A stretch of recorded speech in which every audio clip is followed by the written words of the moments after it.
Көңүл буруңуздар. Москва шаарында эмгектенип жаткан мекендештер, сиздер үчүн. Врач-стоматолог Бегалиев Максатбек Эсеналиевич стоматологиянын бардык кызматтарын көрсөтөт. Сиздерге ыңгайлуу баада тиш ооруларын сапаттуударлоо жана тиш салуу, лечение, реставрация, удаление зубов, гигиеническая чистка, брекеттин бардык түрү, протезирование, металлокерамика, цирконий, имплантация. Бизде консультация жана рентген акысыз. Дарегибиз: метро Дубровка, улица Шарика-Подшипниковская, 40. Дем алышсыз 9-дан кечки 9-га чейин. Кененирээк маалымат үчүн телефон 8999 555 84 77.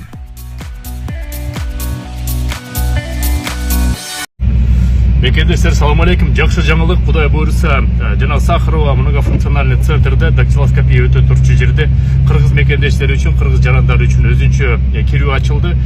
2А деген кирүү азыр мен улантып видео менен кошуп коем. Кудай буйруса ошондой. Андан тышкары жанагы бир ай өтүп кетти, регистрациям жетишпей калдым дегендер мекендештер бир айдын ичинде азырынча көз жумуп атат, барып тапшыра бериңиздер.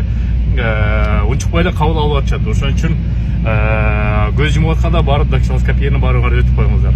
Сак саламат болуңуздар. Көрүшкөнчө жаңылыктар болсо да белиштип турабыз. Assalamu alaikum Jamal. Az görüp olgan girgende mi hiç kod 2 deydi.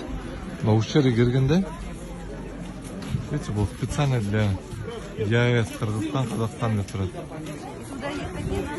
Ушчерге келди да. А бияк жакта болсо код 1, код 2 дегендер бар болсо именно биздин өзбек, тажик туугандардын немеси да. Патент алганга, булар медсправкага, булар бияка отдельный очередь турушат да. Бияка көп очередь, анан бияка турбагыла да.